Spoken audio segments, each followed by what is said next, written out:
Hold on to your butts, because we're talking about the sewer-loving, gross-out creatures that lurked under beds and popped out of toilets in the 90s. These memorable characters influenced by pop culture iconography made a lasting impact on me, and probably inspired some other recent IP, or just downright ripped it off. I'm Kris Carr, and today I want to talk to you about Aaah Real Monsters' legacy and forgotten lore. Before we dive in, I want to give a shout out to our super nerd sponsor of the day, Devin Elliott. Thanks to folks like Devin, we get to keep revisiting cartoons of days past, so thank you so much. If you want to pitch in, head on over to our Patreon page and see if a donation tier works for you. Okay, now on to Aaah Real Monsters. Aaah Real Monsters was a Nicktoon developed by Kris Carr that ran from 1994 to 1997 with a total of 52 episodes, once again showing us that the seemingly magic number for the lifespan of 90s toons was 52.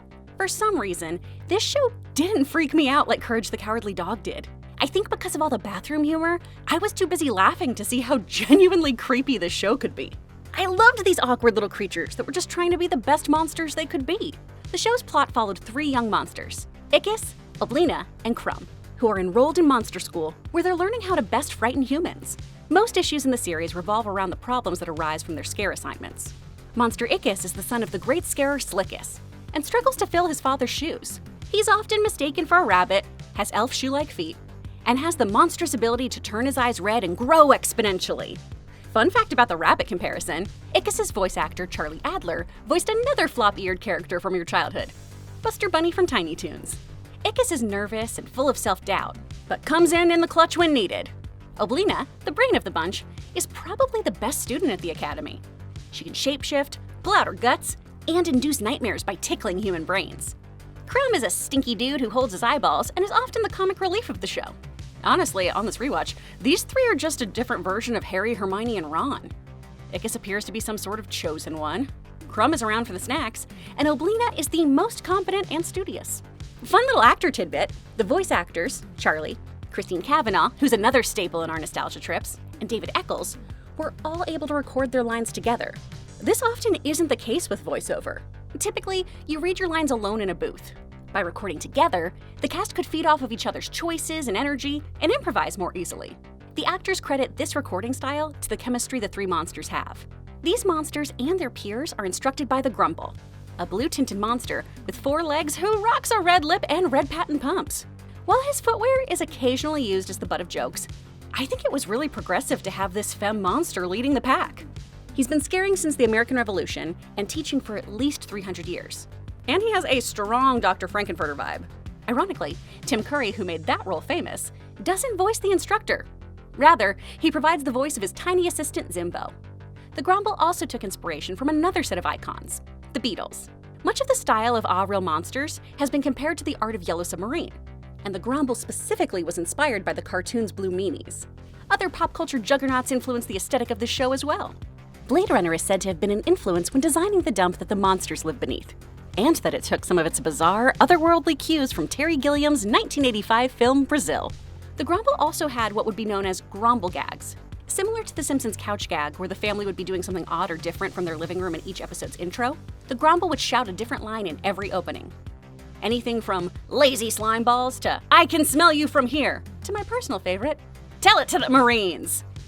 Some lines were repeated, but it's a fun little nod to where these monsters started. Kris Carr animated the first Simpsons shorts that were bumpers for the Tracy Ullman Show. These shorts featured a far more monstrous version of the Simpsons family, but the power couple's choice to give Marge her signature tall blue hair stuck. While the Gromble seems to be the antagonist at the start of the series by bullying the students into submission, we see a real threat when the monster hunter Simon is introduced in the episode Monster Hunter. Simon hopes to expose monsters to the rest of the world, which would negatively impact the monsters and their operation. So while the monsters thrive on scaring humans, they also fear them and being exposed to them. Something Monsters, Inc. seems to have directly yoinked from the show. It's been heavily implied by many that Monsters, Inc. and its prequel Monsters University were ripoffs of Aaah Real Monsters. And honestly, I think that's a very fair assumption. The protocol surrounding how monsters learn and scare is incredibly similar. What connects them even more, though, is the why of scaring. That why, that lore, is truly what stood out to me most on this rewatch of Aaah. It's pretty much all stuffed into one 2-part episode, and I completely had forgotten why these monsters scare at all. Much like holiday fare like Elf or Rise of the Guardians, whose powers and/or existence are powered by human belief, our monsters scare to live and live to scare. Their very existence depends on scaring humans and their feel fueling their people. This is so much more high stakes than Monsters, Inc., where the city is just powered by human emotions. Here, these creepy crawly creatures will cease to exist without scaring. Human fear, as produced by the scare tactics of monsters, feeds the pool of elders, this sort of lava pit that contains the essence of all monsters, and implies that this pool houses the ancestors of all monsters. So you go to this pit when you die? Okay, it's sort of like the souls flowing through the river of Styx for all eternity. But monsters. This pool feeds off of the fear of humans. So when there's a baby boom with fresh humans who have never received a monstrous scare, the pool begins to dry up.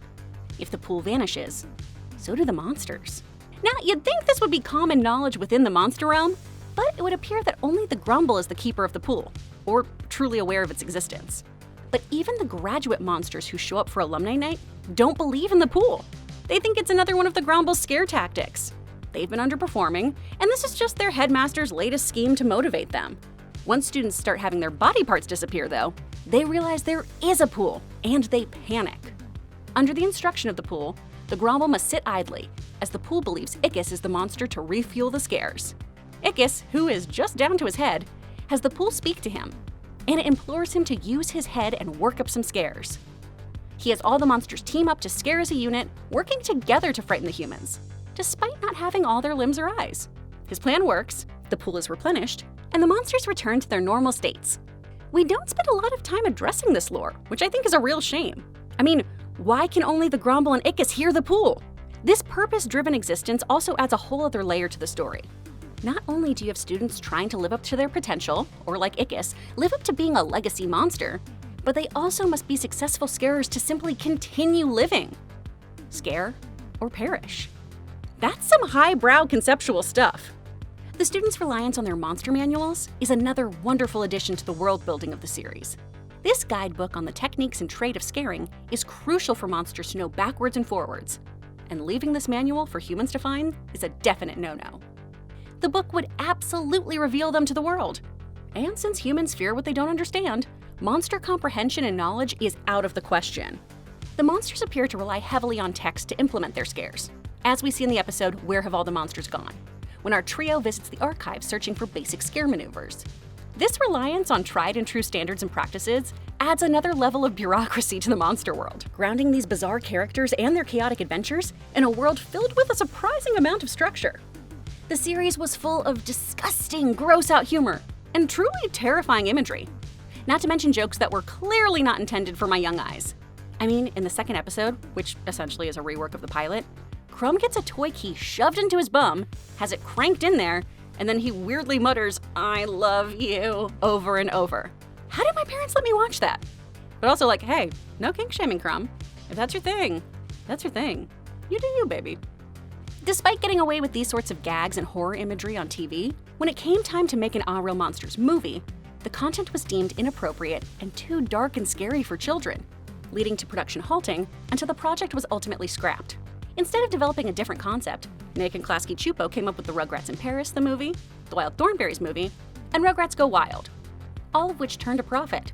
I definitely wish I could see what the movie was gonna be though for Aaah Real Monsters. I mean, can you imagine if we really got to expand on that lore? And I mean, come on, knowing that the concept was deemed too dark really makes me want to know where that story was going. Oh, it was probably gonna be so messed up! The monsters' final appearance wouldn't be on their own finale, though. They appear in the first Nickelodeon crossover episode ever, Ghost Story. This spooky Rugrats episode features the babies imagining interacting with our three main monsters. However, because this all happens in the babies' minds, it's up for debate if their appearance can actually be considered canon. The show obviously remains iconic, and there is still so much love for this IP. When telling a friend that this was my assignment this week, they reminisced about how Aaah Real Monsters was their first introduction to horror. By dipping their toe in this show as a kid, it made them continue to seek out scary properties as they grew. I love that people still feel so deeply connected to this one. When I first moved to LA, I drove by the Klasky Chupo studio, and Oblina and the gang were painted big and bold on the building. I made a point to drive by it as often as I could. It was something that was weirdly comforting to me in this strange new city. Those weirdos were here, so maybe this weirdo was gonna be okay.